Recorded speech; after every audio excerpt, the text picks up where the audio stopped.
자, 여기 보시다시피 여기 물권 소멸 사유의 네 번째 나오는 게 혼동이거든요. 혼동을 한번 공부를 해보도록 하겠습니다. 혼동을 공부해 보시면 상당히 혼동스럽습니다. 이 정도들. 혼동. 혼동이 뭐냐면은 이렇게 법적으로는 좀 딱딱하게 서술을 하면 서로 양립할 수 없는, 동시에 존재할 수 없는 두 개의 법률상의 지위나 자격이 동일인 한 사람에게 귀속하는 것. 그러니까 한 사람이 A라는 법적 자격도 있고 동시에 B라는 법적 자격도 가지게 됐는데 그 두 개를 동시에 가지는 것은 뭔가 모순이야. 말이 안 돼. 그래가지고 그 와중에 권리가 사라지는 현상이 생겨요. 그걸 혼동이라고 하는데 지금 우리가 물권의 소멸 사유로 혼동을 배우는데 채권도 혼동으로 없어져요. 물권과 채권의 공통 소멸 사유이기도 하거든요. 근데 처음에 이해하기에는 채권 혼동이 더 편해요. 채권 혼동 조문 한번 보여드릴게요. 507조예요. 채권법이에요, 이거는요. 뭐라고 돼 있느냐? 채권과 채무가 동일한 주체에 기속되었대. 그러면 채권이 없어진대. 혼동으로. 뭔 말인지 알아들으시겠어요? 채권, 돈 받을 권리. 편하게 그렇게 할게요. 채무, 돈 줄 의무가 동일한 주체에 기속되었대. 그러니까 돈 받을 채권자도 갑이고 돈 갚을 채무자도 갑이래. 그게 있을 수 있나? 보통 여러분들 채권자하고 채무자는 주체가 서로 같아요, 달라요? 다르죠. 근데 저렇게 될 수 있나? 될 때도 있지. 한번 볼까요? 돈 받을 채권자는 을이고요. 돈 갚을 채무자는 갑이고 이렇게 동일한 주체가 아니에요. 다른 주체에게 기속돼 있어요. 이게 정상인데 어떨 때 저런 일이 생기냐면 부자지간이었어요. 아들이 아버지에게 돈을 한 1억 빌려드렸어. 부자지간에도 채권 채무가 있을 수 있거든. 근데 아버지가 돌아가셨어요. 돈을 안 갚으신 채. 그래서 돌아가셨어요. 근데 단독 상속이라 칠게요, 그냥. 그럼 포괄승계가 되기 때문에 여러분들 상속이 되면 모든 권리가 아버지 권리가 다 넘어오는데 권리만 넘어오면 좋겠는데 의무도 넘어와요. 빚도 대물림된다 들어보셨죠? 그러니까 내가 아버지 위치로 쏙 들어가는 거야. 내가 이 빚을 물려받은 거야. 내가 갚아야 돼 이제. 내가 갚아야 되는데 받을 채권자가 나예요. 나. 뭔 상황인지 아시겠죠? 채권과 채무가 동일한 주체에 기속되었으면 내가 이걸 돈을 받을 필요가 있나? 막 돈을 달라고 해가지고 야 전화 걸어가지고 돈 갚아라. 그러면 전화가 안 걸립니다. 소리샘으로 연결될걸요? 그렇죠? 이 상황을 보세요. 그러니까 오른손으로 주고 왼손으로 받고 그럴 필요가 없잖아요. 이 와중에 돈 받을 채권 채무가 사라지는 거예요. 이것을 채권의 혼동이라고 해요. 자, 채권의 소멸 사유가 법에 한 7개 있거든. 채권법 배워보시면 안 배운다 여러분들은. 근데 이게 여러분들 채무자가 변제해서 소멸한 겁니까? 아니요. 채권자가 면제해 준 겁니까?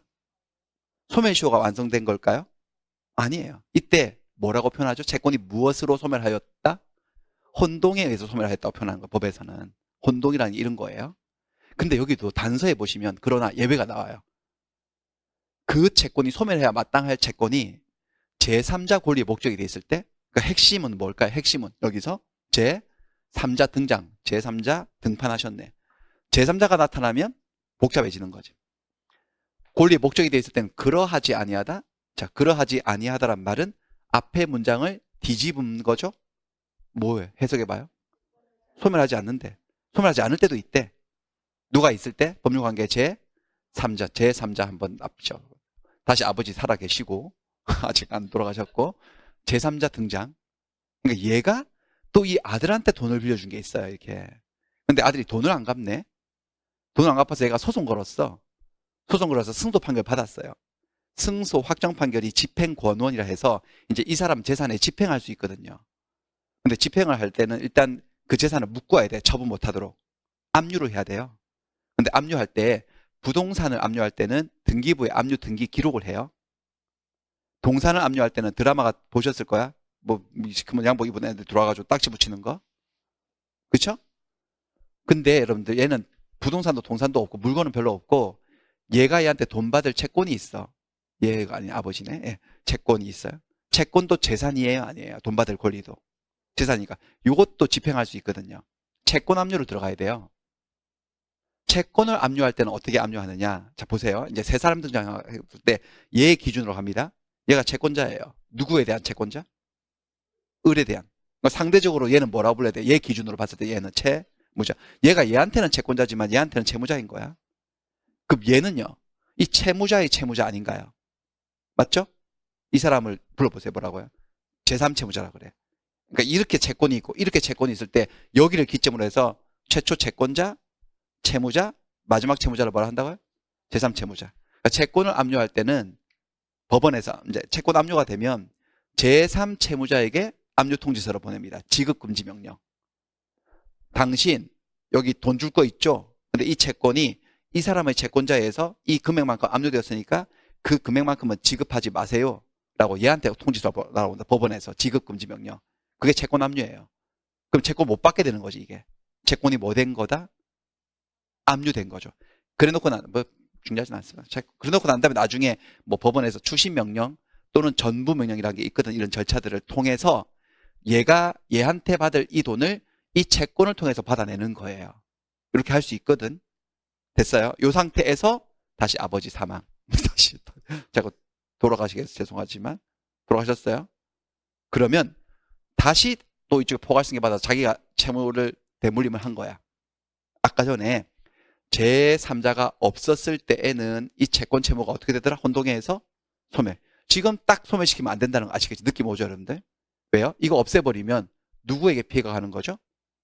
제3자에게. 지금 이 제3자가 채권을 뭐 해놓았는데 압류해놨는데 저거 없애면 안 되지. 저기서 내가 돈을 받아야 되는 거니까 이런 경우라면 채권과 채무가 동일한 주체에 기속된다 하더라도 이 채권이 제3자 권리의 목적이 되어 있으니까 채권 채무는 소멸한다, 소멸하지 않는다? 소멸하지 않죠. 그럼 내가 나한테 돈 받을 권리가 남아있을 때도 있지. 나를 위해서예요? 제3자를 위해서요? 제3자를 위해서. 그래서 여기 돈 받을 채권에서 주심해가지고 돈 받아낼 수 있습니다. 그렇게 할 수 있습니다. 뭐 어렵지 않죠, 이런 거는. 딱 그림 봤을 때, 그런 게 있겠구나라고 충분히 될걸요. 근데 이런 게 물권 세계에서도 있다는 거죠. 다시 물권으로 돌아왔어요. 191조. 물권의 혼동 조문이에요. 혼동으로 인한 물권의 소멸. 자, 1항. 동일한 물건에 대한 소유권하고 다른 물건이 동일한 사람에게 귀속되었을 때는 다른 물건은 소멸하는 게 원칙이래요. 이게 원칙이래요. 그러나 예외가 있어요. 그 물건이, 소멸해야 될 그 물건이 또 누가 나와 있죠? 또 똑같은 표현이 나오네. 제3자의 권리의 목적이 되어 있을 때는 뭐예요? 그러하지 아니하다, 소멸하지 않는다. 아까 그 문장 구조하고 닮았죠, 지금요. 닮았어요. 원칙은 뭐 하는데? 소멸. 소멸하지 않을 예외도 있다. 이 다른 물건, 이게 뭘까? 다른 물건. 다른 물건, 여기서 말하는 다른 물건이라고 자꾸 그러는데 얘는 제한 물건을 의미해요. 이렇게 말하면 이 말을 알아들으셔야 돼. 이제 말 용어들을. 제한 물건을 한번 가르쳐 드렸는데 제한 물건이라 하면 총 6개의 물건을 얘기하죠. 용유 물건 3개, 지상권, 지역권, 전세권, 담보 물건 3개, 유치권, 질권, 저당권을 합쳐서 뭐라고요? 제한 물건 6개의 물건. 소유권이 아닌 점유권도 빼고. 그러니까 소유권하고 제한 물건이 한 사람에게 기속되면 제한 물건이 뭐 하는 거다? 제한 물건이 뭐 한다? 소멸한다. 하지만 제한 물건이 소멸하지 않을 때도 있다. 누가 있으면요. 법률관계 제3자가 있으면. 자, 소유권하고 제한 물건. 제한 물건 중에 뭐 마음에 드는 거 뭐 있어요? 예를 한번 들어볼까? 머릿속에 떠올려봐요. 전세권 할게. 전세권. 그러니까 어떤 집에 소유권하고 전세권자가 같은 사람 거야? 다른 사람, 예. 다른 사람 거지. 소유자 따로 있고 전세권자 따로 있지 않나요? 그게 정상인데, 근데 소유권하고 전세권이 어떻게 되면 동일한 사람에게 귀속된다는 말 뭔 말인지 아시겠죠? 내가 이 건물의 전세권자인데 이 건물에 뭐도 가지게 된 거예요.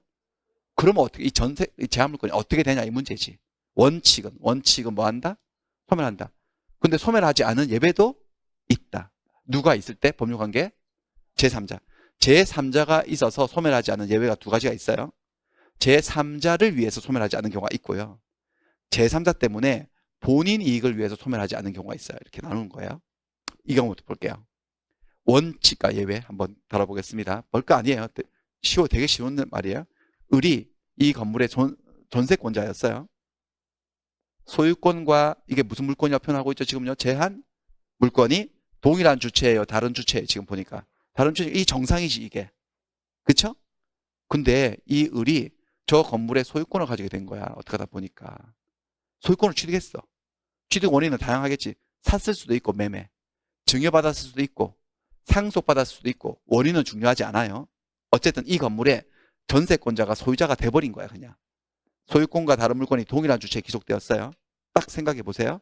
아, 을에게는 더 이상 뭐는 필요 없다라고 느낌 오죠, 여러분들. 전세권 필요 없지. 왜? 전세권은 뭐 하는 권리입니까? 이 건물을 사용하고 수익하는 권리. 소유권은 뭐 하는 권리입니까?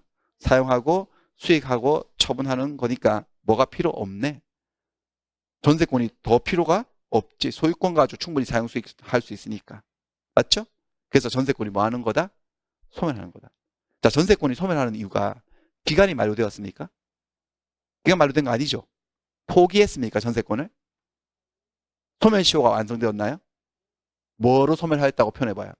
혼동으로. 무엇과의 혼동으로? 소유권과의 혼동으로 전세권이 소멸하였다. 이렇게 말을 하는 거예요. 법원에서는. 되셨나? 아니, 전세권 갖고 있어야 되지 않나? 전세금 받아야 되는데. 전세금 누구한테 받으려고? 전세 집주인한테 받는 건데. 나갈 때 나한테 또 전세금 달라고 전화를 걸어 보시죠. 전화가 걸리지 않습니다. 본인 전화로 하면 본인 전화. 됐어요. 다시 돌아갈게요. 그런데 이제부터 예외를 말할 거야. 예외. 예외는 누가 등장을 할까요? 자, 제3자. 아까 그래서 이 전세권 위에 뭐가 잡혔다? 이 그림 알아들으시겠나, 이거? 그러니까 병이 을에게 돈 빌려주고 전세권 위에 뭐를 잡았다는 거야. 저당 권리지당을 잡은 거죠. 아까 나왔던 그 얘기. 그리고 다시 소유권 취득이에요. 그럼 얘기는 달라지지, 이제. 얘가 없었다면 전세권은 어떻게 돼야 되는 거예요? 소멸. 근데 지금 이거 소멸시켜버리면 전세권 없어지면 뭐도 없어지는 거 덩달아? 재산권도 없으니까 얘가 담보를 잃잖아. 그러니까 이건 부당하지. 그러니까 이때는 소멸시키지 않고 존속한다. 누구 때문에죠? 병 제3자 이익을 위해서예요? 본인 이익을 위해서요? 제3자 이익을 위해서요. 아시겠어요? 그럼 나중에 을이 얘한테 빌린 돈을 갚았어. 돈을 갚았어요. 변제. 그럼 채권이 없어지면서 저당권도 없어지거든. 그때 어떤 일이 벌어질까? 그때서야 전세권 없어지겠지. 무엇으로? 혼동으로. 그 전까지는 없어지지 않고 있죠. 아시겠죠? 이해되실 거예요. 예. 그 다음에 이번에는 이게 지금 전세권으로 자꾸 예를 들고 있는데 여기 봐보세요. 바꾸면 지상권도 똑같습니다. 다시 을이 갑의 토지를 빌려서 30년을 빌린 지상권자야. 근데 지상권자가 이 토지에 뭐를 취득하면 그럼 어떻게 되는 게 원칙이에요? 지상권을 혼동으로 소멸하는 게 원칙인데 지상권 위에 뭐가 설정돼 있다면 저당이 잡혀 있다면 지상권을 혼동으로 소멸하지 않는다. 이렇게 이해하시는 거야. 글 나와도 그렇게 자꾸 숙달시켜가지고 빨리빨리 읽어내고. 그 다음에 본인 이익을 위해서 소멸하지 않는 경우를 볼게요. 이번 저당권이에요. 집을 여기다 그렸지? 왜냐하면 저당권자는 이 집에 기거하지 않잖아요. 집주인이 살고 있고요. 저당권이니까 을이 갑에게 돈을 빌려준 거야. 이렇게 돈을 빌려 담보로 저당을 잡아둔 거야. 이 채권 담보를 위해서. 돈 안 갚으면 저당권자는 이 건물에 사용을 하나요? 처분을 하나요? 경매 처분해서 이거 팔아가지고 다른 채권자들보다 이 돈을 어떻게 받아간다고? 네 글자? 우선 변제 받아가는 힘이에요.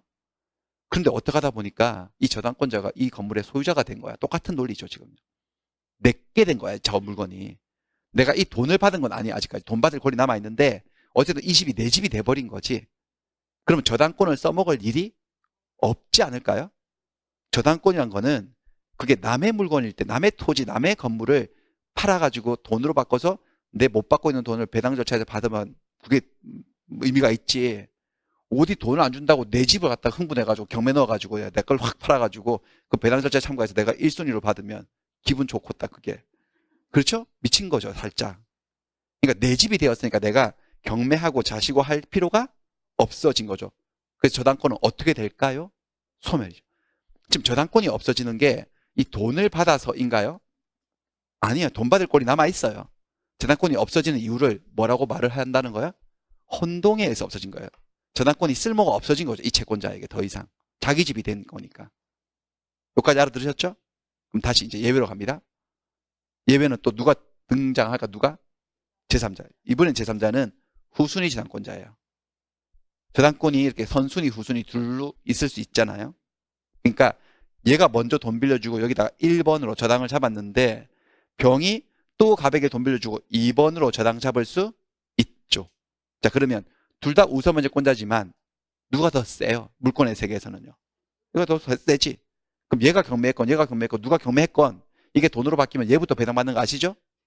이 상태에서 다시 그 일, 소유자가 된 거야. 자, 가정법은 얘가 없었더라면 어떻게 될 거예요? 이게 저당권이 소멸할 건데 지금 얘 때문에 소멸시키면 안 돼. 왜냐하면 얘 기준으로 볼 때 내가 저당을 잡을 때는 이거 누구 집이었죠? 내가 저당을 잡을 때는 갑의 집이었어. 지금 누구 집이야? 우리 집이죠. 근데 이 저당권은 물건이기 때문에 집주인 달라졌다고 기념으로 사라지거나 그런 거 없어요. 달라지건 말건 나한테 돈 빌려가는 갑이 돈 안 갚으면 주인이 을이 되었어도 경매를 들어올 수 있을까요? 없을까요? 있어. 그걸 확 팔아가지고 내 돈을 우선면제 받아갈 수 있거든.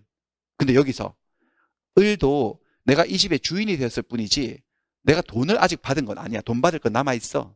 그럼 원래 애초에 이 건물이 돈으로 바뀌면 나는 얘보다 먼저 받을 힘이 있었어요? 없었어요? 그 힘이 무슨 힘이라고? 그 힘의 이름이 저당권이거든. 우선문제 힘이. 근데 이게 소유자가 되었다고 이걸 없애버리면 훗날 혹시 나야 내 집을 경매할 일이 없겠지만 얘가 경매 들어올 가능성 있나 없나? 그럼 얘는 저당권자고 나는 저당권 없는 일반 채권자가 되면 법원이 배당을 여기부터 시켜준다고. 배당 순서가 역전돼 버리는 거지. 그 꼴은 못 보지 내가. 그러니까 이 저당권은 없애야 되겠어요? 살려놔야 되겠어요? 살려놔야 되겠어요. 이거 없어질 때까지. 이거 없어지면 그제서는 없어지도 되지. 그 전까지는. 자, 지금 이게 없어지지 않는 이유는 제3자 때문은 맞아요. 제3자 때문은 맞지만 제3자 이익을 위한 건가요? 본인 이익을 위한 건가요? 본인 이익을 위한 거예요. 뭔 얘기인지 아시겠죠? 이런 원리들을 담고 있는 것을 혼동이라 해서 배우시게 되고 이제 본 수업 들어가면 조금 더 깊숙하게 여러 가지 다양한 변화된 모습들을 보고 대충 윤곽은 이렇습니다. 한번 볼게요. 67페이지. 67페이지 혼동 이 파트를 한번 읽어보시면은 자, 혼동이라 하는 것은 뭐 의의는 됐고요. 보겠습니다. 소유권하고 제한물권의 혼동 이런 말 알아들으시기. 일단 제한물권이 뭔지 알아들으셔야지 글을 읽을 거야. 혼동. 소유권하고 제한물권이 동일한 주체에 기속하게 되면 원칙은 제한물권은 뭐 하는 게 원칙이다? 소멸하는 게 원칙이다. 하지만 소멸하지 않는 예외도 있더라. 제3자 때문에. 근데 제3자의 이익을 위해서 소멸하지 않는 경우도 있고 본인 이익을 위해서 소멸하지 않는 경우도 있더라. 먼저 이쪽 보시면은 이 그림 볼까요? 이제 지상권으로 돼 있네. 을이 갑소유 토지의 지상권자였는데 지상권자가 소유권을 취득하는 순간 지상권을 혼동으로 소멸하는 게 뭐다? 원칙이다. 하지만 지상권 위에 뭐가 설정되어 있었다면 저당이 잡혀 있었다면 소유자가 된다 하더라도 지상권을 혼동으로 소멸하지 않는다. 이 경우도 소멸시켜버리면 얘가 병이 저당권을 잃게 되어서 부당한 결론에 이른다. 됐죠? 여기 본인 이익을 위한 경우 자, 이 원칙 그림 저당권자가 부동산의 소유권을 취득하면 저당권을 소멸하는 것이 뭐다? 원칙인데 나보다 뒤에 배당받을 후순위에 누가 존재하고 있었다? 후순위 저당권자가 존재하고 있는 상태에서 선순위 지당권자가 소유권을 취득했을 때는 얘를 견제하기 위해서 선순위 지당권을 소멸시킨다, 시키지 않는다? 시키지 않는다. 이런 원리들. 여기 가압류는 아직 안 했고 나중에 가압류 뭔지 배우고 나중에 하는 이런 거에 이런 게 혼동이라고 해서 배우는 거예요. 됐어요. 이 정도 할게요. 그 다음에 자, 그 다음에요. 이렇게 하면은 이제 물권 총론은 대충 마무리 지었어요. 대충 한번 봤어요. 지금 여기까지 한 거예요. 여기까지 물권 총론. 자, 이제 강론으로 넘어갑니다. 개별적인 이야기. 강론은 8가지 물권을 따로따로 배우는 건데 물론 질권은 우리 시험 범위가 아니니까 다루지 않고요. 처음 시작하는 물권의 이름이 뭐다? 점유권이다. 자, 점유권 공부하기가 상당히 어렵습니다. 왜냐하면 너무 생소하고 익숙치 않아서. 자, 우리의 권리 감각은 소유권에 완전히 소유권은 굉장히 익숙한 권리거든. 소유권. 이 소유라고 하는 거 여러분들 소유하고 점유는 다른 거예요. 내가 가지고 있다. 가지고 있다. 이게 뭐예요? 소유예요? 점유예요? 점유. 내 거다. 이게 뭐예요? 소유예요. 내가 가지고 있다고 다 내 것은 아니죠. 내가 가지고 있다. 점유. 가지고 있을 때 생기는 권리가 뭐예요? 점유권. 내 것이다. 이게 뭐예요? 소유권. 근데 여러분들은 더 친숙한 게 뭘까요? 여러분들한테 친숙한 권리가? 소유권이죠. 소유권은 진짜 친숙하거든. 소유권은 한 서너 살만 되면 감각이 생겨요. 한 3살만 되면 내 거? 내 거 그러지 않나요? 다 내 거. 내 거. 그게 소유 개념 아닙니까? 아마 영살 때도 있었을 거야. 엄마 뱃속에서도 있었을 거야. 말을 못해서 그렇지. 소유 개념은. 소유욕이 얼마나 강한데 사람들이. 근데 여러분들 지금부터 배우려고 하는 것은 소유권이 아니라 무슨 권이다? 점유권이에요. 그러니까 여러분들은 상상도 못했을 권리일 거야. 법 공부 안 하셨으면. 이거는 기원전 한 600년 전에 로마 시절, 로마 법대 시절부터 그 옛날 사람, 기원전 사람들이 소유권하고 별도로 가지고 있을 때도 점유권을 줘서 보호를 해야지 우리 사회 평화가 유지되고 뭐 그렇다는 걸 인간들이 그 지혜 때문에 만들어진 권리거든. 그러니까 기원전 사람들이 만든 제도를 지금 2021세기 살고 있는 우리가 이해를 못하면 존심이 좀 상하긴 한데 맞습니다. 어쨌든 제가 이제 이 말씀을 드리는 이유는 저는 지금부터 점유권을 설명할 건데 여러분들은 어쩔 수 없이 계속 그 익숙한 것 때문에 계속 이거 가지고 이걸 이해하려고 하다 보니 이해가 안 되는 거야. 저는 계속 점유권을 설명하는데 아니 근데 말이 되냐 저게 지금? 여러분들의 그 말이 안 된다는 느낌은 다 뭘 자꾸 생각해서 그런 거지? 소유권을 생각해서 그런 거예요. 소유권이 아니고 지금부터 배우는 건 점유권인 걸 아셔야 돼요. 완전히 생판 처음 들어보는 권리를 배우시게 될 겁니다. 개념만 조금 잡을 거예요. 이것도. 들어가 볼게요. 점유의 개념. 점유가 뭐냐? 점유를 딱딱하게 정의하면 저렇게 말을 해요. 물건에 대한 사실상의 지배라고 해요. 사실상의 지배를 점유라고 해요. 그러니까 저거는 딱딱하게 정의한 거고 그냥 가지고 있는 걸 말해요. 소지하고 있는 거. 가지고 있는 거. 이렇게 가지고 있잖아요. 이렇게 펜을, 리모컨을, 옷을 입고 있고 이거 다 점유하고 있는 거예요. 이거 다 자기 근처에 가지고 있는 거를 점유라고 합니다. 그 점유는 눈에 보이는 거다, 보이지 않는 거다. 점유라는 현상은 보이죠. 소유는요, 안 보이죠. 이게 누구 건지는 안 보이잖아. 그걸 보기 시작하면 곤란하지. 간 거지. 사람이. 그렇죠? 누구 건지는 안 보이지만 누가 가지고 있는 건 보이지. 보이기 때문에 점유는 보여드릴 수도 있어. 그림으로 이렇게. 다 점유하고 있는 거거든. 이 사람은 엄청 많은 물건을 점유하고 있네. 모자에, 배낭에, 파카, 장갑, 고글. 을 뭐 하고 있다고 말하죠. 저거를 점유하고. 자기 걸까? 저게 다? 모르지. 모르는. 자기 걸 수도 있고 아닐 수도 있는데 우리는 지금 자기 건지 아닌지 관심 없어요. 우리는 점유를 배울 거니까. 자전거를 점유하고 있고 자동차를 뭐야? 점유하고 이 가족들은 이 집을 점유하고 있고 이 밤손님은 훔친 물건을 점유하고 있는 거야. 점유. 점유하고 있으면 거기에 권리가 하나 딱 생겨요. 그 권리 이름이 뭐다? 점유권. 그럼 이 도둑도 훔친 물건에 점유권이 있느냐? 있어요. 아, 그러니까 이제 말이 이상한 거지. 저게 말이 돼. 도둑놈은 때려잡아야지 무슨 권리를 주냐. 그렇습니다. 도둑에게도 점유권이 있습니다. 192조. 물건을 사실상 지배하는 것을 점유라고 해요. 점유하는 자에게는 점유권이 있다. 이유 불문이에요. 점유하고 있으면 점유권이 주어져요. 점유권을 취득하는 건 어렵지 않아요. 제가 저거요. 텀블러. 저 이 점유권을 취득하고 싶다. 소유권을 취득하려면 이분하고 거래를 해야 돼요. 매매 계약을 하고 돈 치르고 넘겨받아서 소유권 취득하는 건데 점유권은 그냥 또 취득할 수 있습니다. 확 가져오면요. 점유로 시작하면 뭐 하는 거다? 점유권이 생기거든. 취득도 쉽지만 잃기도 쉽습니다. 점유자가 물건에 대한 사실상의 지배, 점유를 상실하면 점유권이 없어져요. 그러니까 내가 뭘 들고 다니고 있으면 점유권자인데 길에서 흘렸어. 그럼 점유권이 뭐 하는 거다? 소멸해요. 소유권은요. 그게 내 거였다면 흘렸다고 소유권이 소멸하는 건 아니거든. 길에 흘렸어도 내 거예요, 내 거 아니에요. 내 거 소유권은 있어요. 뭐가 없어지는 거야? 점유권이 없어져요. 점유권은 내 수중에 있을 때만 인정되는 권리예요. 자, 점유권을 공부할 때 제일 첫 번째 해결해야 될 게 과제가 뭐냐면은 이 단어하고의 구별이에요. 점유할 권리 5글자죠. 점유권 3글자죠. 자, 우리의 언어 감각상 아니, 점유할 권리 말이 기니까 이거를 짧게 줄여서 점유권이라고 그러는 거 아니야? 이게 굉장히 자연스러운 그런 생각인데 절대 아님. 점유할 권리하고 점유권하고는 관계없는 단어예요. 관계없어요. 줄임말이 아니고요. 굳이 관계를 따지자면 반대말에 가까워요. 그러니까 진짜 엄청 이걸 잘 이해하셔야 되는데 점유할 권리는 다른 말로 본권이라고 불러요. 이게 뜻이 뭐냐면은 어떤 사람이 물건을 점유하고 있을 때 그 점유를 법적으로 정당화시켜주는 권리를 말해요. 점유를 법적으로 정당화시켜주는 권리. 그러니까 내가 이 권리가 있으면 그 사람은 그렇게 점유해도 되지. 괜찮지. 그 권리가 있으니까. 예를 들면 이런 거예요. 소유권, 지상권, 전세권, 임차권 등등등. 제일 만만한 게 소유권. 자, 어떤 사람이 이 물건에 소유권이 있어요. 자기 거야. 자기 거면 점유해도 되나요, 안 되나요? 점유가 정당화되죠. 소유권으로. 이때 소유권을 뭐라고 부른다고요? 본권, 점유할 권리라고 하죠.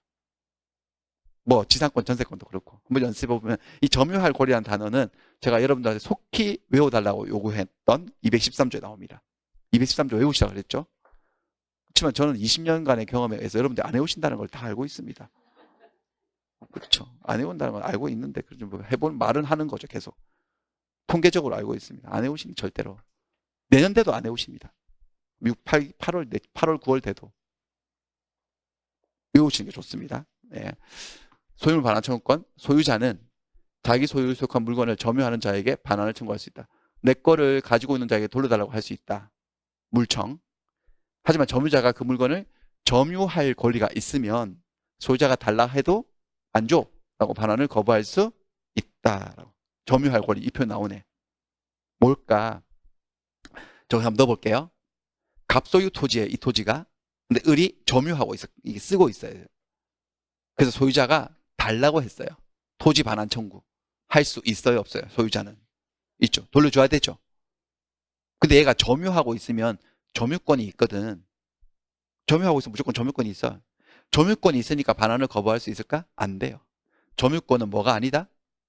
점유할 권리가 아니에요. 점유권이 있다고 반환을 거부를 못 해요. 뭐가 있어야 되죠? 점유권 말고? 점유할 권리가 있어야 돼요. 뭐하고 뭐는 다른 거야.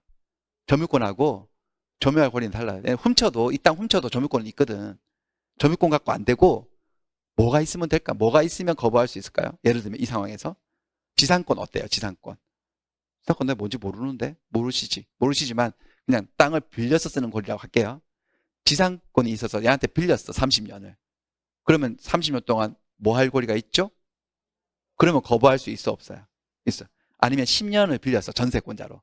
10년을 전세권자로서 뭐 할 권리가 있지? 점유할 권리. 그러면 거부할 수 있고요. 또는 임차를 했어. 쟤한테. 갑한테 임차해서. 임차권이 있어. 한 5년. 5년 동안 점유할 수 있지. 이렇게. 자, 이렇게요. 점유를 정당화시켜주는 지상권, 전세권, 임차권. 얘들을 뭐라고 부르는 거예요? 얘들을. 점유할 권리. 뭐, 본권이라고 부르죠. 그러니까 이게 있으면 거부를 할 수 있고, 이게 없는데 점유하고 있어요. 그래도 점유권은 인정이 돼요. 하지만 이게 없이 점유하게 되면 이 점유를 무단점유라고 합니다. 말해보세요. 뭐라고요? 무단점유? 뭐 없이 뭐 하는 것. 정의 내려보세요. 점유할 권리 없이 점유하는 것. 점유할 권리 없이 점유하는 무단점유자에게도 무엇은 인정되지만 점유권은 인정되지만 점유할 권리가 없으므로 소유자의 반환 청구를 거부할 수 없다. 돌려줘야 된다. 무단점유자들은. 하나 더 연습해 볼게요. 계속 연습해 볼게요. 자전거를 타고 있어요. 타고 있는 게 뭐하고 있는 거예요? 법적으로?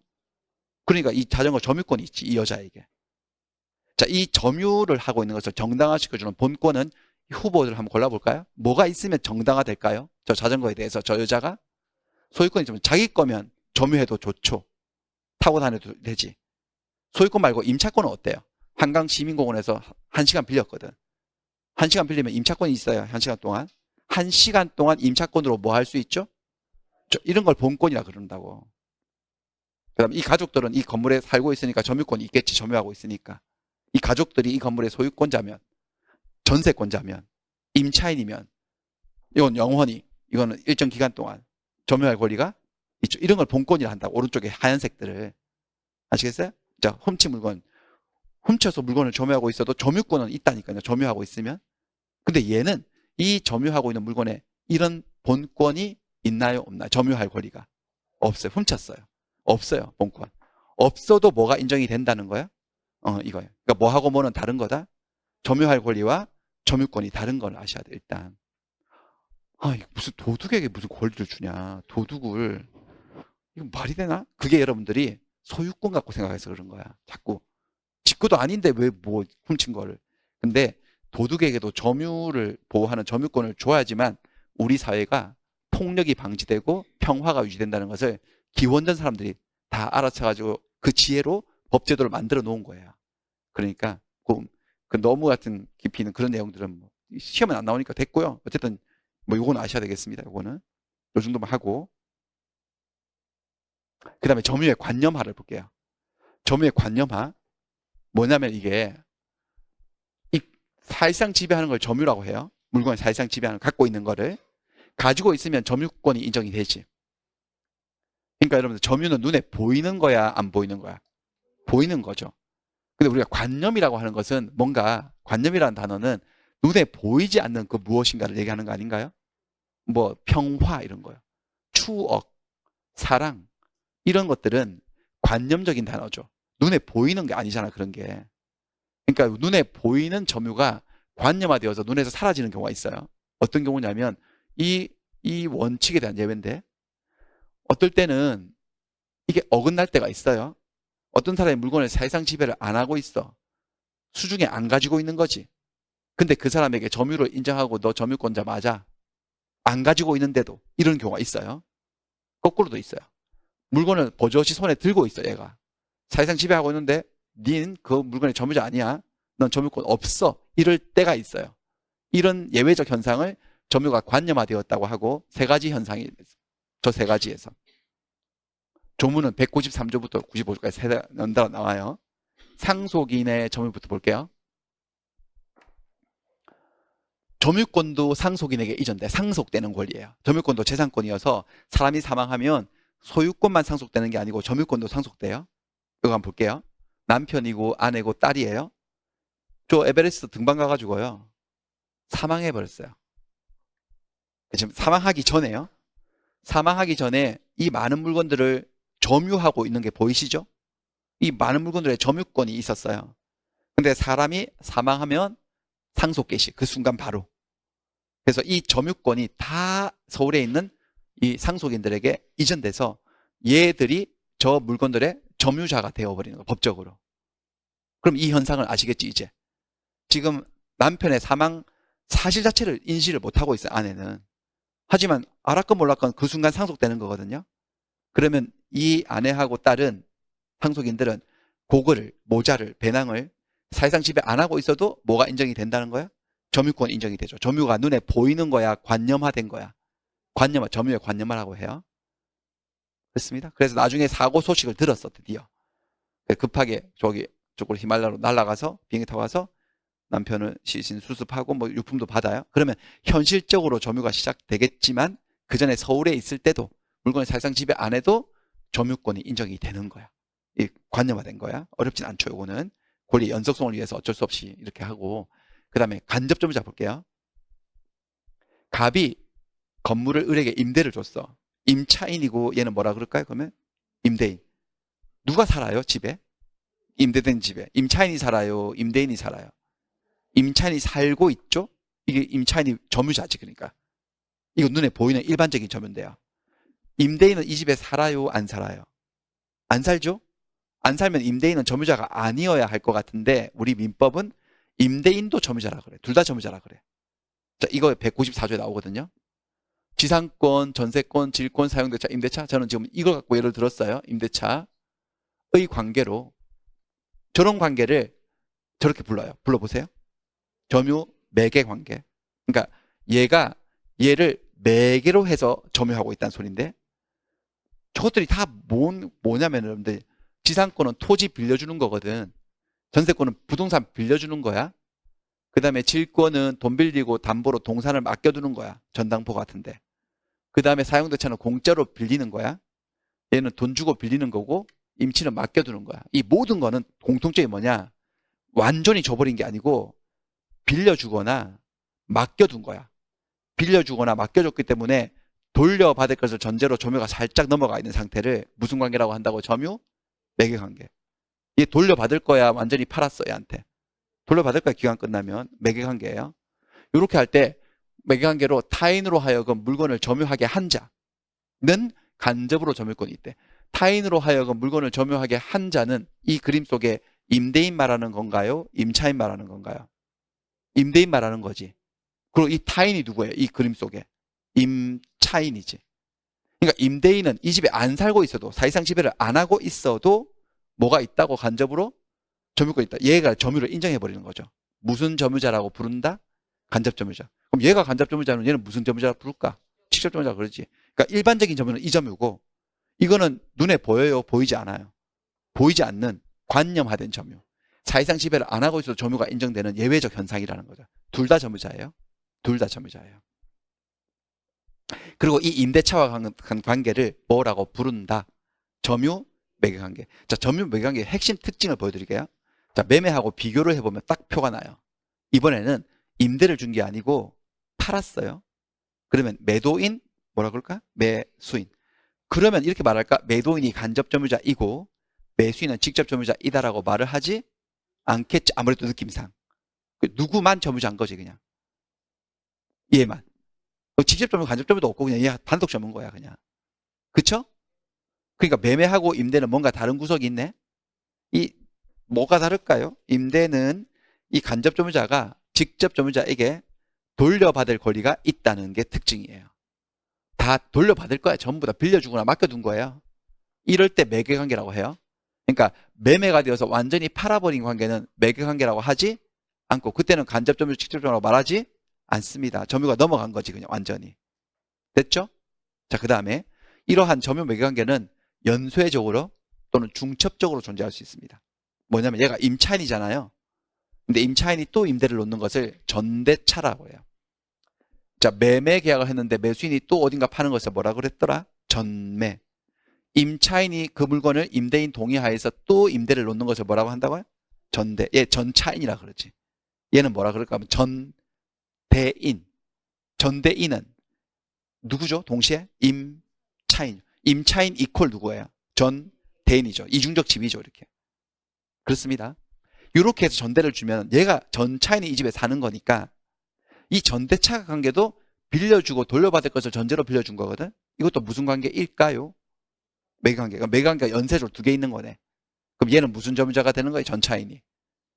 직접 점유자. 얘는 직접 점유자로 하고 있다가 집을 비우고 딴 데로 이사를 갈 테니 무슨 점유로 바뀌게 되죠? 이제 간접 점유로.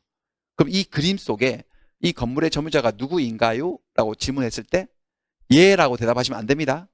누구라고 해야 되죠? 갑, 을, 병, 셋 다요. 이렇게. 이게 정답이죠. 셋 다 점유자예요. 다만 점유가 얘는 무슨 점유자이고 직접 점유자. 얘들은 간접 점유자. 간접 점유자도 점유자입니다. 여러분들 훈련이 안 됐기 때문에 굉장히 오랫동안 제가 임대차를 딱 제시하면서 건물이 이렇게 넘어갔어요. 둘 중에 누가 점유자예요? 그러면 계속해서 얘가 점유자라고 대답하십니다. 그럼 제가 아니잖아요. 간접 점유 배우셨잖아요. 얘도 점유자예요. 라고 말하면 아 맞다 그러면서 얘도 점유자라 그러고 한 두 달 있다가 누가 점유자예요? 그러면 얘가 점유자라 그럽니다. 얘도 점유자잖아요. 그러니까 아 맞다 그러면서 계속 그렇게 하십니다. 여러분. 둘 다 점유자입니다. 둘 다 점유자입니다. 세 번째 점유 보조자로 가볼게요. 보조자는 사장님 직원이에요. 제 데리고 있는 직원인데 자기는 골프 치러 갔어요. 직원은 일 시켜놓고 가게에 남아서 뭐 명품 매장인데 여기 물건들을 사실상 지배하고 있어요. 자, 이런 관계가 195조에 나옵니다. 195조. 가사상, 영업상, 기타 유사한 관계. 이 주로 고용계약을 말하는데 고용한 거지. 얘를 고용해서요. 이런 관계를 점유 보조 관계라고 해요. 이번에는 매개가 아니라 보조. 얘는 보조예요. 제가 주인이고요. 이런 관계에 의해서 타인의 지시를 받아서 물건에 대한 사실상의 지배를 하고 있을 때는 지시한 그 타인만을 점유자로 하겠대. 이 지시를 누가 하는 거야? 갑이 해요? 을이 해요? 갑이 을에게 지시하죠. 그럼 얘는 지시하고 골프 치러 떠났어요. 누구랑 골프 치는지 한번 보세요. 22페이지 나와요. 거기 그림 이뻐. 22페이지 바람 피고 있습니다. 골프 치러 떠나고 얘 직원 지시를 받아가 직원이 여기서 막 이 물건들을 막 쓸고 닦고 막 사실상 지배하고 있어도 지시하고 떠난 타인만을 점유자로 하겠대. 여기서 이 사람을 점유주라고 불러요. 이때. 얘를 뭐라고 부를까? 뭐야? 점유 보조자. 얘는 점유자를 인정 안 하겠다는 거죠. 얘만 점유자를 인정하겠다는 거예요. 이 관계, 고용계약 관계, 이런 관계를 점유 보조 관계라고 하고 얘는 물건을 사실상 지배하고 있어도 점유자로 인정 못 받아요. 왜 그러느냐? 얘한테 점유를 인정하면 그 점유를 가지고 점유주에게 달라들까봐 인정하면 안 된대. 그렇습니다. 그러니까 보세요. 여기 쭉 다 했는데 상속인하고 간접 점유자 이 그룹은요. 이 타입이죠. 물건을 사실상 지배 안 하고 있어도 점유자가 인정이 되고 얘는요. 보유자는요. 물건을 사실상 지배를 하고 있는데도 점유자라고 인정되지 않는 거예요. 그래서 이 사람들 중에 점유자들만 한번 골라볼게요. 점유자인 사람 아닌 사람, 물건의 점유자. 죽은 사람은 빼고. 상속인들은 점유자이다 아니다? 점유자죠. 사실상 지배 안 해도. 얘는 점유자인가? 임차인은요? 점유자죠. 눈에 보이는 보통 점유지, 일반적인 점유. 얘는요? 이 집에 살고 있지 않아도 점유자인 거야. 얘는요? 점유주는 골프 친 얘는 떠나버린 얘는 점유자고요. 얘는 사실상 지배하고 있는데 점유자가 아니 얘가 점유자가 아닌 거예요. 점유자인지 아닌지 이렇게 좀 알아두시고 그 다음에 점유의 종류로 가볼게요. 점유의 종류에 다양한 것들이 있는데 일단 제일 중요한 건 자주점유, 타주점유 구별이에요. 자주점유와 타주점유라는 게 있어요. 한자로는 이렇게 써요. 자주, 타주, 내가 주인이다. 그런 점유가 자주점유고 이건 남의 건데 내 거 아닌데 응? 내가 잠시 보관 중인 건데 내가 빌린 건데 이게 타주점유예요. 자, 이게 뭐냐면 자주점유와 타주점유는 어떤 사람이 물건을 점유하고 있을 때 그 점유하는 물건에 대해서 소유의 의사가 있는지 없는지 문제예요. 소유의 의사가. 가질 생각이 있는지 없는지. 소유 의사가 있으면은 자주점유라고 그러고요. 소유 의사가 없으면은 타주점유라고 불러요. 여러분들 민법책을 다 제 눈에 보이는데요. 점유하고 계세요. 지금 하나씩. 여러분들 그 책에 대한 소유 의사가 있으세요? 없으세요? 여러분들 스스로 판단할 때. 있어요? 그럼 여러분들의 민법책에 대한 점유는 자유점유예요. 근데 여러분들 중에 오늘 민법책 깜빡 안 가지고 왔어요? 그래서 저기 학원에서 데스크에서 빌렸어요. 오늘. 빌렸어요. 빌려서 점유하고 있을 수도 있잖아요. 그러면 빌린 물건을 소유할 의사는 없지. 돌려줄 생각이 있나 없나? 있죠. 그때는 무슨 점유다? 타주죠. 자, 이런 말을 쓰진 않는데 타주점유는요. 소유 의사의 반대로 이렇게 해요. 반환의 의사가 있으면 타주점유다라고 생각하시면 되겠습니다. 반환할 의사가 없으면 자주이고요. 반환할 의사가 있으면 타주이고요. 그런데 이게 소유 의사가 있는지 없는지를 판단함에 있어서 판단 기준인데 이게 의사라고 하는 것은 사람의 생각을 말을 하는 거잖아요. 생각. 소유 의사가 있는 자주점유인지 소유 의사가 없는 타주점유인지는 이게 생각인데 진짜로 점유자의 내심의 의사, 생각을 가지고 결정하는 게 아닙니다. 내심의 의사에서 결정되는 것이 아니라 어떻게 결정하느냐? 점유를 취득한 원인을 살펴요. 어떤 사람이 물건을 점유를 했으면 반드시 원인이 있을 거거든. 샀든지 빌렸든지 주었든지 훔쳤든지 뭐가 있을 거예요. 원인이. 그 원인의 성질을 살펴요. 그래서 핵심은 외형적이고 객관적으로 결정을 내려요. 그러니까 소유 의사가 있는지 없는지 정말 그 사람의 속내를 들여다보는 게 아니고요. 어떻게 점유를 시작했는지 원인을 봐서 성질을 보고 객관적으로 결정을 내립니다. 한번 연습해 볼게요. 내가 자전거를 점유하고 있어요. 저 점유는 자주 아니면 타주일 거예요. 이 자전거의 점유를 어떻게 시작했는지 제가 한번 나열해 볼게요. 연습. 자주인지 타주인지. 첫 번째, 매수인으로서 점유하고 있어요. 매수인으로서 점유를 한 거다. 자전거를 사서 점유한다는 소리죠. 타고 다닌다. 그럼 점유 취득 원인이 뭐라는 거죠? 원인. 점유를 취득하는 원인이. 응? 자주, 타주는 점유의 모습이고 종류고 저의 질문은 점유를 취득한 원인이 뭔지를 물어봤어. 뭐라고 대답해야 되죠? 매매라고 대답하셔야죠. 매매가 원인이 되어서 점유하는 사람이 매수인 아닙니까?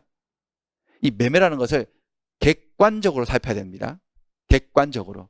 우리가 매매를 자전거를 샀으면 내 돈에 돌려줄 생각은 없죠? 소유 의사가 있어 없어요? 있죠. 그래서 매수인이 하는 점유는 무슨 점유다? 자주다. 두 번째, 수증자, 증여받은 자. 그러니까 선물 받은 거야. 남친한테 저 자전거. 그래서 타고 다니는 거야. 수증자의 점유 취득 원인은 뭐죠? 원인 다시 똑같이 증여죠. 증여를 객관적으로 살피면 그걸 받아가지고 잠시 쓰고 돌려주는 것이 아니고 돌려줄 생각은 없는 거잖아. 객관적으로. 무슨 점유? 수증자의 점유는 자주점유예요.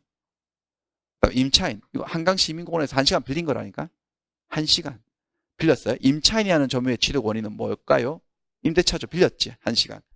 저건 소유 의사가 없어요. 반환해야 되는 거지. 무슨 점유다? 타주예요. 도인의 점유? 도인? 도둑을 말해요. 우리 법서에서는 도둑을 도인이라고 써요. 도인. 도인의 점유 취득 원인은 절취지. 훔쳤지. 훔쳤어. 자전거 훔쳤어. 저 여자. 훔쳤으면 돌려줄 생각인가? 없지. 전혀 없지. 소유의사가 강하죠. 무슨 점유다? 자유점유예요. 도둑놈들의 점유가 자주점유예요. 자주점유예요.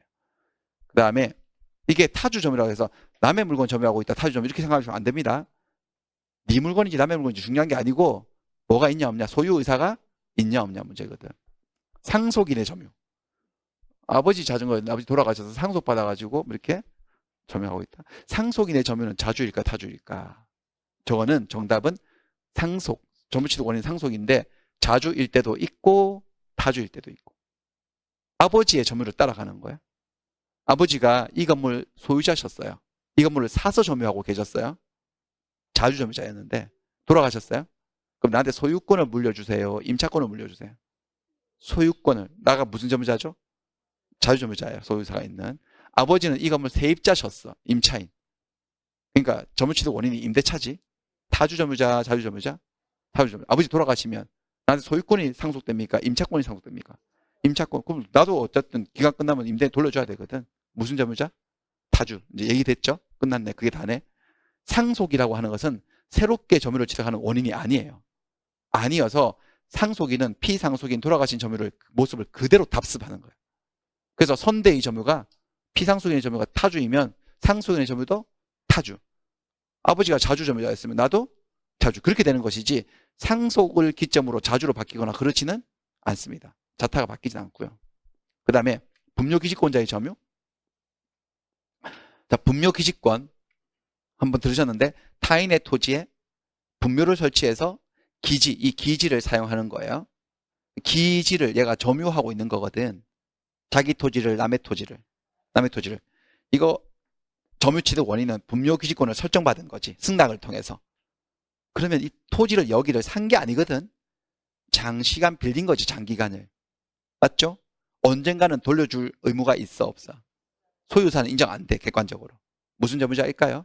타주점유자예요. 분묘기지권자가 기지에 대한 점유. 이런 식이에요. 이런 식이에요. 그러니까 여러분들의 이제 배우셨으니까 말할 수 있겠네. 여러분들의 그 민법 책에 대한 그림민법 책에 대한 점유는 자주이다, 타주이다? 자주다. 왜? 나는 취득 원인이 뭐이기 때문에 매매 샀잖아요. 아니, 주던데 그냥 학원에서 산 거예요. 돈 주고 다 들어있는 거예요. 산 거예요. 받았다 하더라도 받았다 하더라도 자주고요. 그렇습니다. 자, 그 다음에 이게 그러니까 여러분 자주인지 타주인지를 우리가 알려면 판단하려면 점유를 취득하게 된 원인을 밝혀내야 되는 거네. 맞나? 맞죠? 근데 경우에 따라서는 원인이 불분명할 때도 있겠지. 점유는 하고 있는데 저 어떻게 점유를 시작했는지 정확하게는 불분명한 게 아니고 점유자의 주장과 다투는 상대방의 주장이 엇갈릴 때가 있잖아요. 점유자는 자기가 샀다 그래. 무슨 점유자라고 주장해? 자기가. 자주점유자. 근데 상대방은 내가 니한테 언제 팔았냐? 나 너한테 빌려준 거야. 니는 임차한 거야 나한테. 라고 주장해요. 상대방은 얘가 무슨 점유자라고 주장하는 거지? 타주. 그래서 법정에서 만나서 싸울 때도 있지. 그럼 판사가 무슨 신도 아니고 딱 보면 아는 거 아닙니다. 자, 이럴 때 자주인지 타주인지에 따라서 재판의 결론이 달라질 때가 있거든. 그럼 이제 판사가 재판을 해야 되기 때문에 어떻게 하느냐? 이때 쓰는 기법이 추정 기법이에요. 자주인지 타주인지 모르겠다. 그럼 일단 추정이라는 것은 일단 그렇게 가정한다는 거예요. 일단 뭐로 취급한다? 자주로. 소유사 있는 거로 추정합니다. 추정을 해요. 추정을 합니다. 197조 점유의 태양. 태양이라 하는 것은 점유의 모습을 얘기합니다. 자, 점유자는 소유의 의사를 가지고서 점유한 것을 추정한답니다. 소유 의사로 점유하는 것을 무슨 점유라고 했나요? 자주 점유하고 있는 걸 추정해요. 그러니까 추정을 받으니까 이게 어디서 문제가 되냐면 법정에서 입증책이 문제가 가거든요. 추정을 받고 있는 사실을 구태여 증명할 책임이 있을까요? 없을까요? 없어요. 가만히 있으면 자주점유예요. 그러니까 그거를 뒤집으려고 하는 사람. 추정 사실의 반대 사실.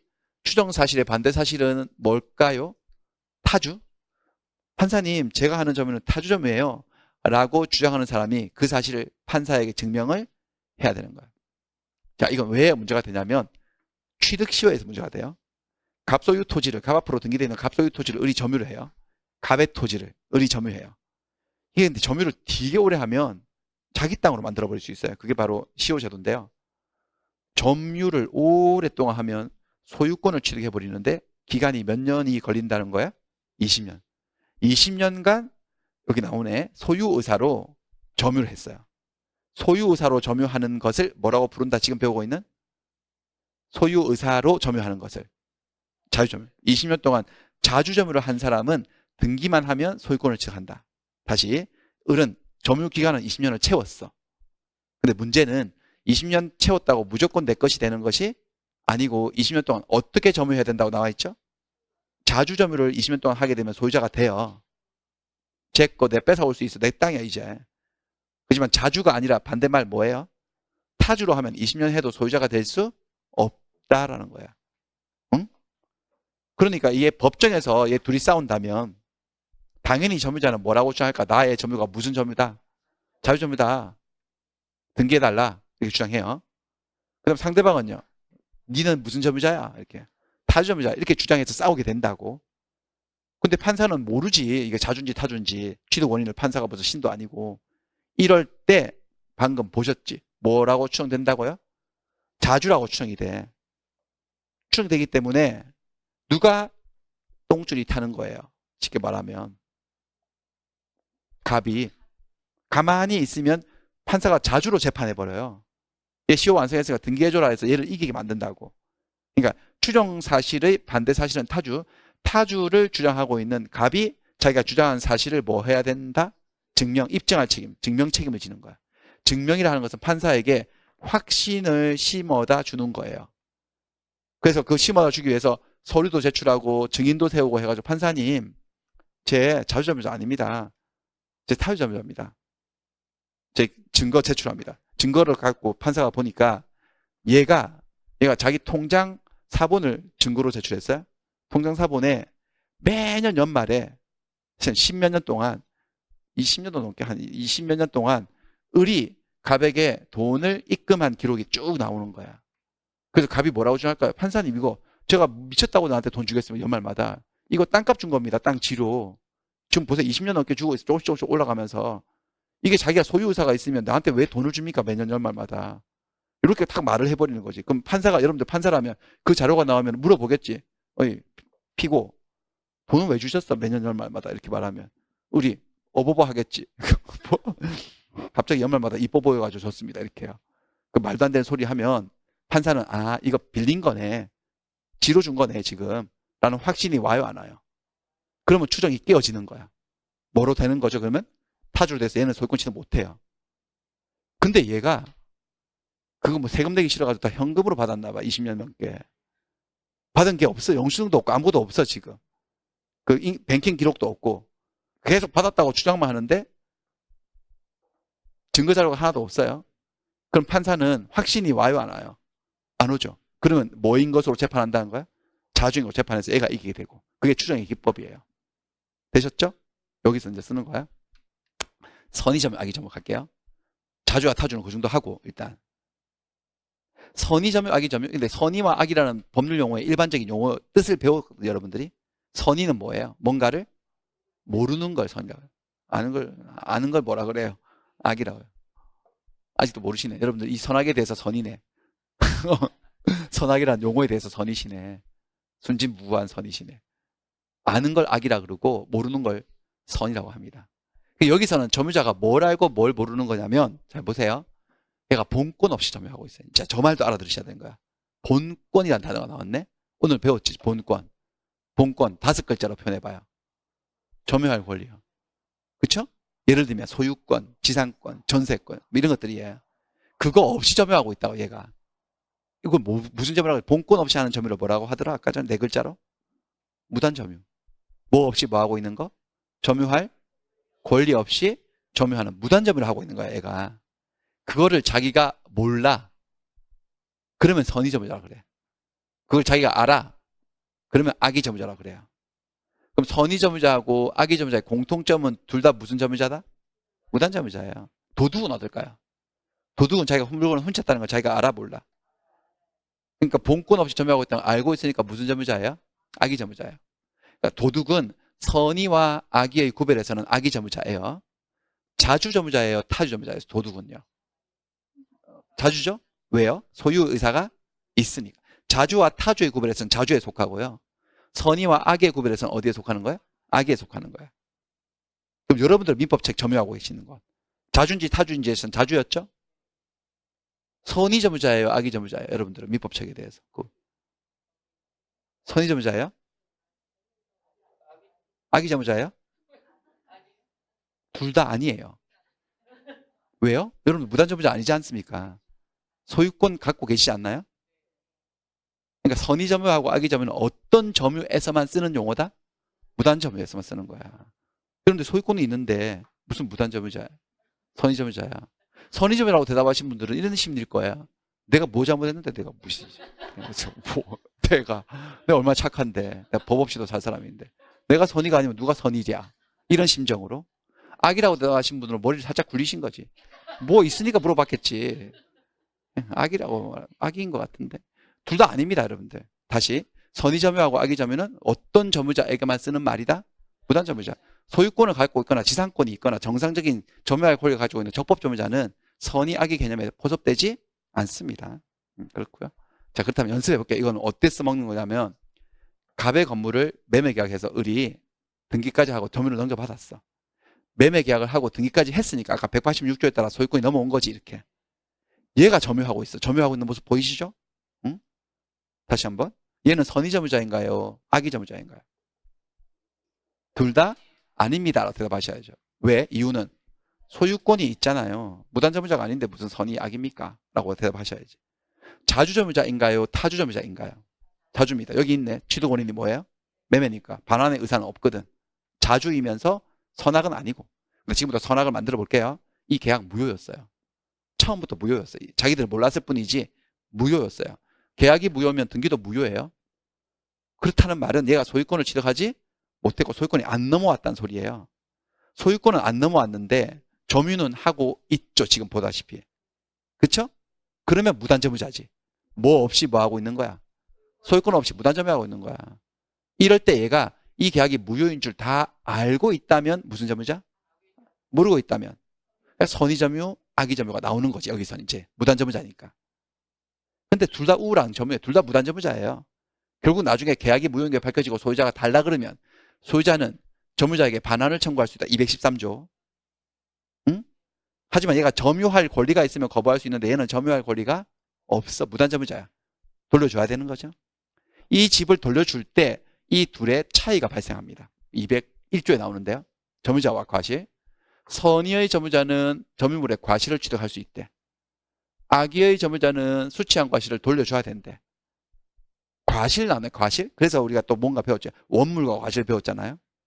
이 집에서 과실이 발생할 수 있거든요. 뭐냐면 예를 들어서 점유하는 동안 임대를 놓았지, 이렇게. 임대.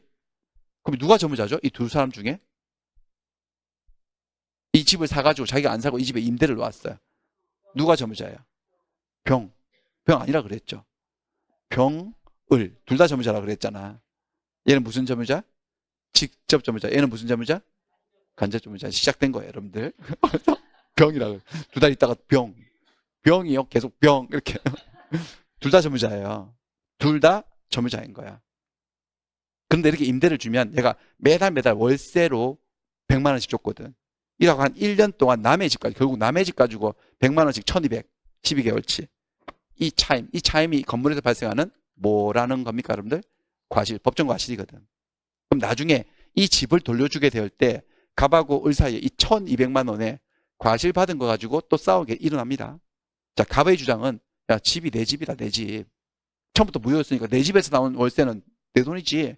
그동안 월세 1년치 받은 것도 다 내놔라. 이게 갑의 주장. 자, 을의 주장. 그건 아니다. 집은 네 거니까 내가 돌려준다마는 이게 월세가 저절로 나오는 게 아니고 내 노력의 결실이다, 저게. 내가 뭐 중개수수료도 내고 보수도 지급하고 집도 깨끗하게 고쳐가지고 다 해가지고 내가 열심히 관리해서 받은 돈이다. 집만 돌려주고 이건 과실은 내가 먹어야 된다. 그렇게 서로 싸울 때 교통 정리해 놓은 건데 이제 알아들으실 것 같은데, 얘가 선의의 점유자였으면 떡고무로 먹게 돼 있죠. 과실은요. 집은 돌려줘야 돼. 원물은. 집 자체는 돌려줘도 과실은 먹을 수 있어요. 그러니까 선의의 점유자는 과실 취득권이 인정이 돼요.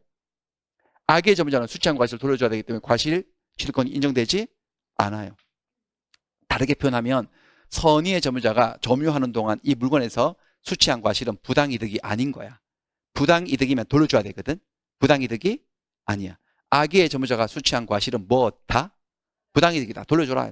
이렇게 된 거야. 그럼 얘들이 법정에서 만나가지고 이게 몰랐는지 알았는지에 대해서 싸우게 되면, 법정에서 싸우게 되면 또 을은 그나마 선인 게 낫지 않나요? 집은 돌려주지만 월세는 내가 1년치 월세는 내가 가지니까. 자기는 뭐라고 주장할까요? 점유자는요. 선이 나 몰랐다고, 나는 진짜 몰랐다. 하늘의 맹세코. 그 다음에 얘는요.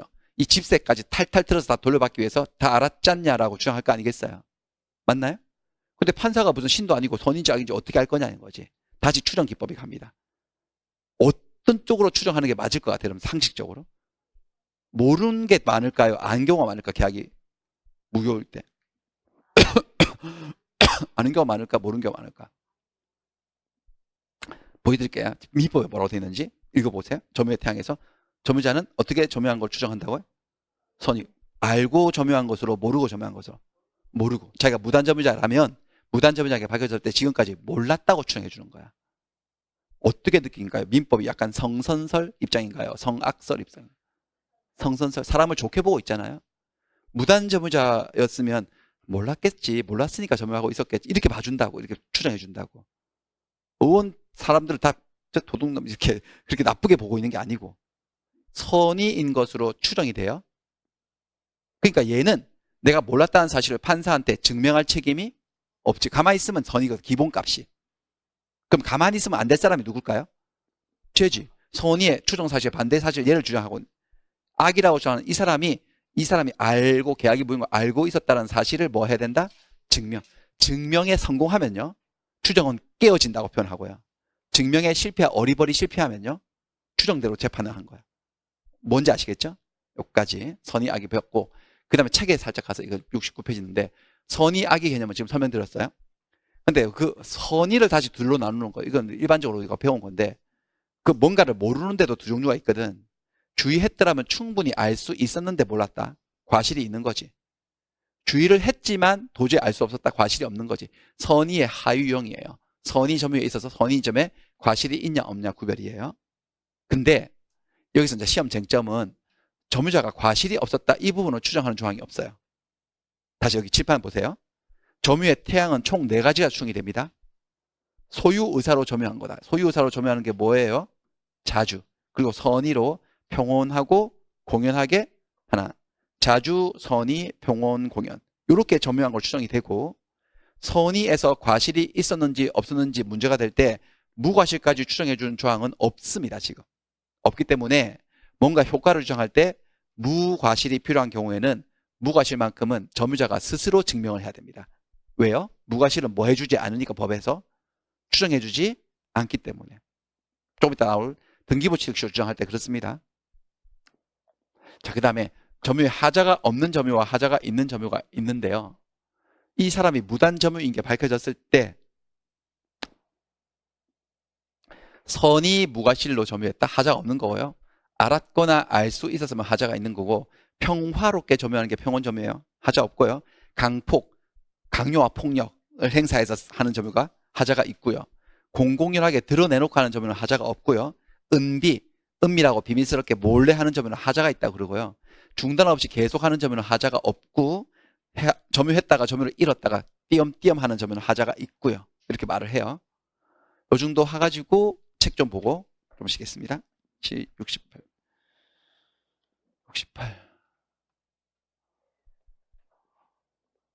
자, 68페이지로 하면요. 자, 점유권은 색깔 칠한 부분만 한번 읽어볼게요. 점유라고 하는 것은 물건을 사실상 지배하는 것을 말한다. 가지고 있는 걸 말한다.